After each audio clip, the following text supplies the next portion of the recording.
The sun hadn't yet risen over the horizon when Laura Hensley moved stealthily towards the old barn on Sheriff Dan Mitchell's ranch.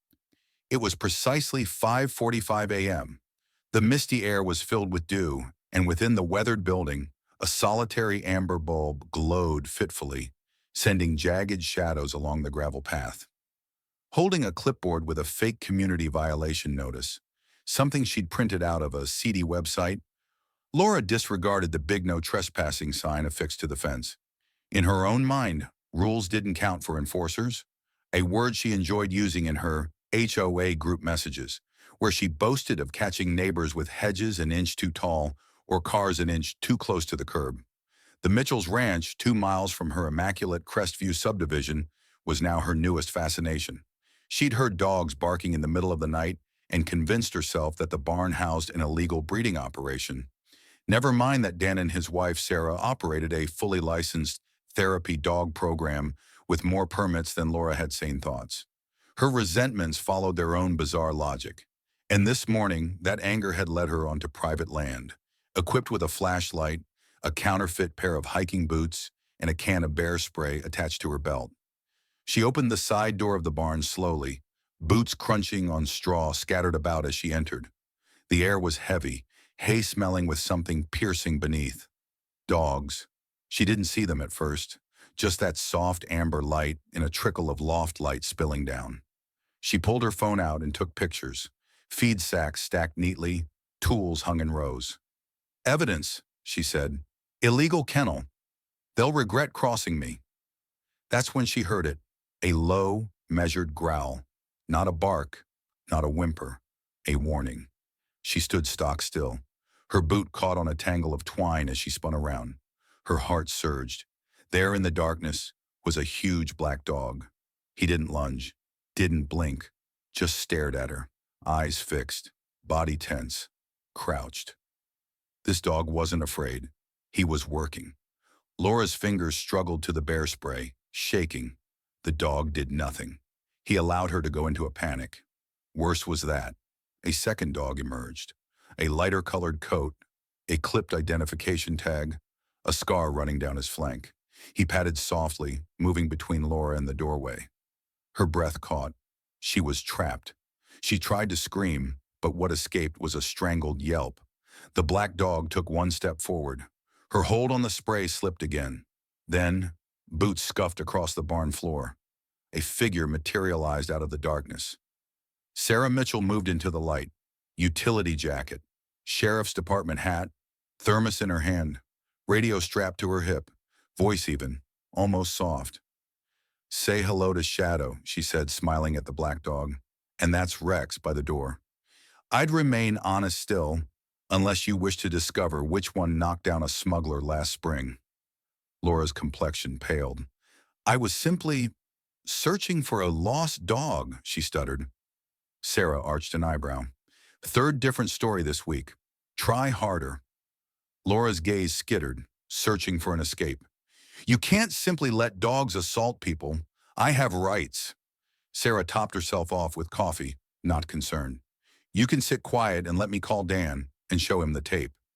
She nodded toward the red blinking light up above, the security camera monitoring every moment. "We've had thieves, people slicing fences, poisoning stock. So sure, we tape everything." Laura's knees gave out.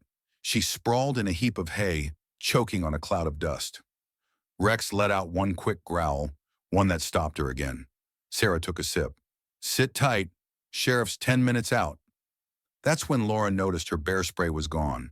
Shadow held it gently in his mouth, carrying it like a chew toy before dropping it at Sarah's boots. "You brought pepper spray into a working dog facility," Sarah said, voice low. "You're lucky these boys were in a forgiving mood," I thought. I heard barking. "I thought something illegal was going on," Laura said, her voice breaking. Sarah flung the barn doors wide open. Light poured in over the field. "Something illegal was going on," she said, "and you brought it with you." Just then, tires shredded gravel outside. Sheriff Dan Mitchell entered the driveway as sunlight poured over the treetops. He got out of his cruiser, hat over face, sending a long shadow as he walked up. Laura slumped over an upturned feed bucket, face smeared with dust. Shadow sat down next to Sarah. Rex lay out near the stall, tail thumping softly. Dan's tone was easy. Appears the dogs punched a clock before anyone else. Sarah shrugged. They always do. People just don't get wind of it when they're this good. Laura's eyes darted up, her voice shaking. Sheriff, this is a misunderstanding. Dan let the pause drag long enough to sting. Trespassing, transporting chemical deterrents onto an animal rehabilitation area, harassing a PR. Dan slumped back in his chair. Sarah didn't even know your name until you attempted to cite her for a licensed trailer? She's not the issue here. Grumbling, Laura signed the affidavit. She received a citation for trespassing and was banned from the property. As she turned out, Dan delivered one last warning. Come back, and the dogs won't be your problem. My deputies will. But Laura wasn't done yet. By Friday's town council meeting, she'd spun a sensational narrative on social media, including that she'd been assaulted by unregistered canines. She arrived in a phony neck brace, brandishing out-of-focus pictures. The council chamber was tight, the PA system humming. Board members, zoning authorities, and Emma Mitchell, Dan and Sarah's daughter, sat at the table, an experienced eye now advising on farm programs. Laura had no idea what she was up against. Her words were laden with theatrics, voice shaking as she depicted herself as the victim, pursued, traumatized, and frightened. Silence. Then Emma leaned in toward the mic. You're talking about the South Ridge barn, right? Laura nodded, encouraged. There isn't signage. Emma's tone was level. That's private property. Has been since 1989. Signage is refreshed every year. It's also federally registered rehabilitative canines. Did you verify that? Laura stumbled. The dogs were violent. Emma didn't flinch. The videos depict them relaxed and in control. You, however, were not. Laura went red. What about the training courses? Emma smiled. I signed off on them. I'm Emma Mitchell, certified trainer for PTSD support programs. All publicly recorded. Laura's face fell. You're their daughter? Emma nodded. And you violated several laws, including impersonation of a county official using bogus notices. Dan moved forward, a fake citation Laura had posted held in his hand. This cites a non-existent Crestview Compliance Task Force. It's just a Facebook group. The room hummed. Emma leaned in. You were not attacked. You were trespassing. The dogs did what they were trained not to do, harm you. Fear does not justify illegal action. The council voted in unison. The barn and its activities were completely legal. Laura stormed out. Her performance imploded. 3 days afterwards, she had her confrontation with Sarah at the feed store. No brace, no limp. You think this is finished? She spat. Your daughter and husband manipulated me. Sarah fluffed hay from her gloves. You invaded my barn. You got yourself into this. Laura invaded Sarah's space.